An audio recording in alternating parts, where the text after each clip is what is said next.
The Ancients Were Mighty, Chapter 1 Part 3, Baalbek and the 1000-ton blocks. In this part of Chapter 1, we focus on the megalithic temple ruins of Baalbek. More specifically, we will look at the 100 to 800 ton blocks at the lower parts of the ruins. The ancient temple ruins at Baalbek are quite well known. This gigantic complex inspires awe to many people who are interested in history and archaeology. There's a lot of discussion about the lower courses of the architecture of Baalbek.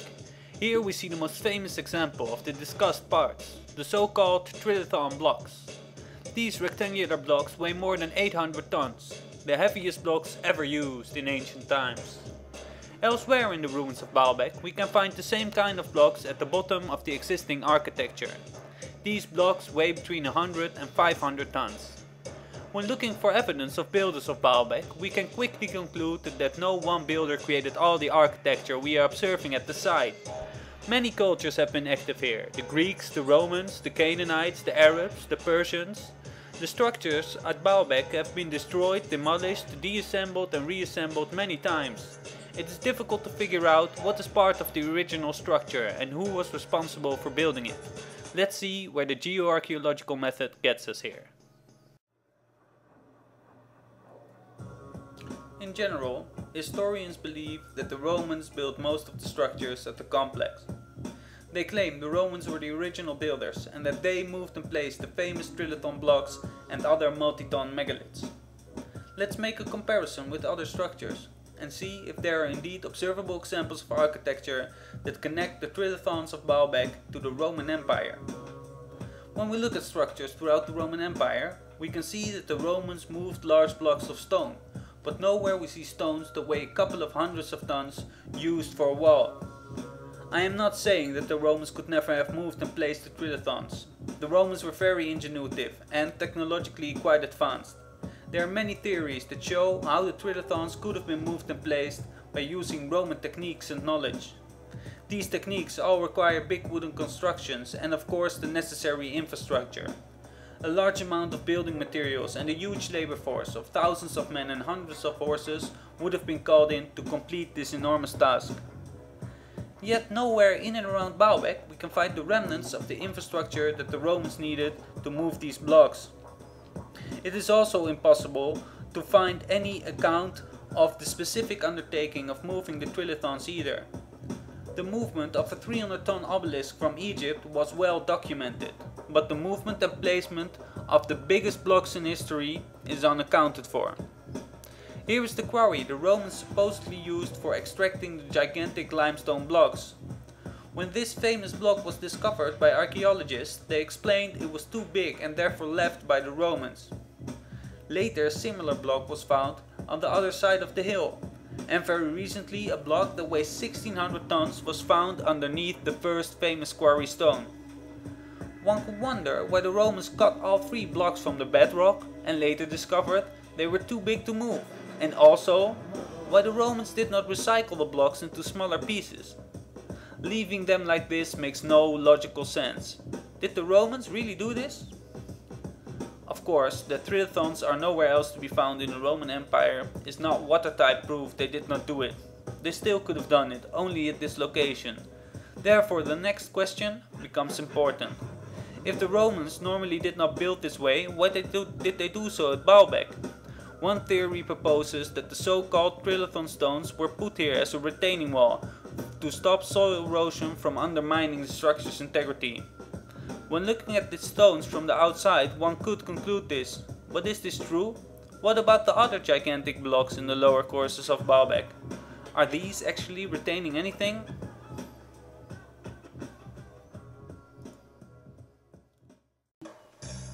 There is one place where a trilithon stone does retain soil. This is at the western wall of the Temple Mount in Jerusalem.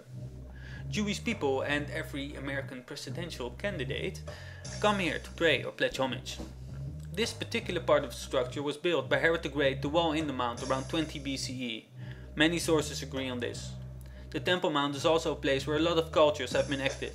Here too, structures were destroyed and rebuilt many times. An interesting thing to note is that nearby under the dome of the rock lies the foundation stone. This place is one of the holiest places to the monotheistic religions of the world.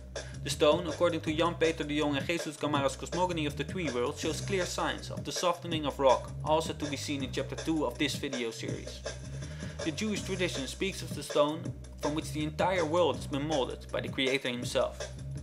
It is also said that the mysterious Temple of Solomon held the Ark of the Covenant here.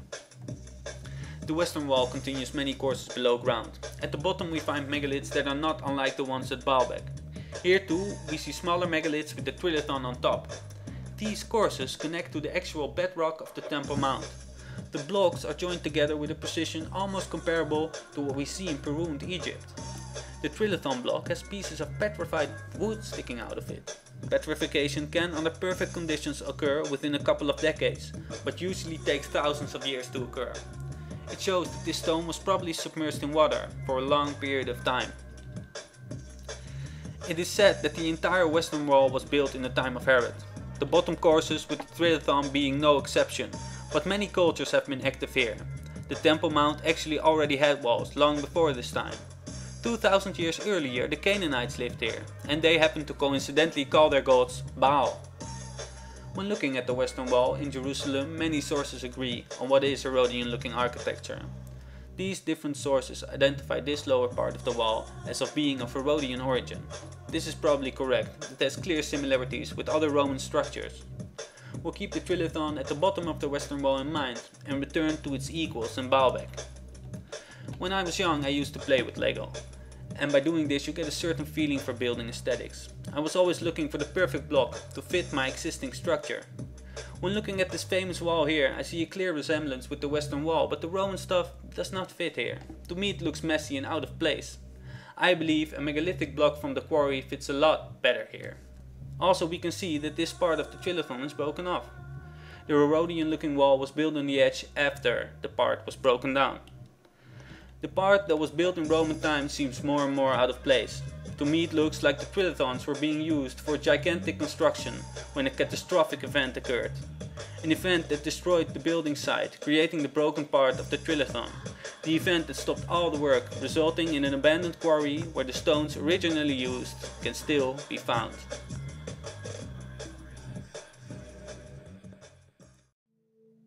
And now for the conclusion. There are no trilithons to be found anywhere in the Roman Empire except for this small area in the Middle East. After conquest, Romans usually built on top of existing structures for shock and awe.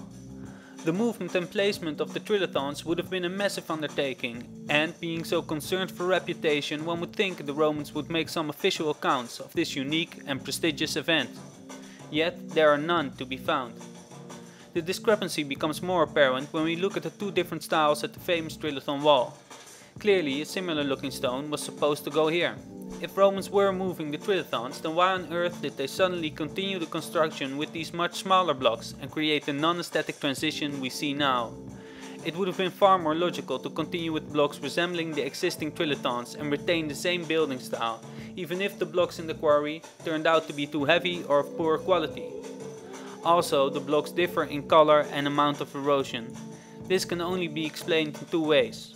Or they are made from different types of limestone that come from different quarries, and or that one of the styles is much older and was therefore exposed to the elements much longer. The complete 180 in building style and clear difference in age and or type of stone shows that these two courses in the famous trilithon wall were probably built by different cultures with a different way of constructing buildings.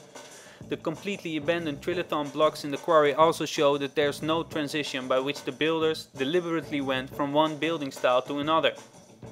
It seems Baalbek is a site where a lost history is still to be found. Analysis of stones and further excavations of the heavily sedimented quarry area may soon expose more of this history. Baalbek clearly is a place where mighty ancients have been active. Here too, at the bottom of the structures, the courses are most megalithic and most precise. We see signs of the softening of rock on the foundation stone, and also Baalbek has strange grooves on one of its trilithon stones.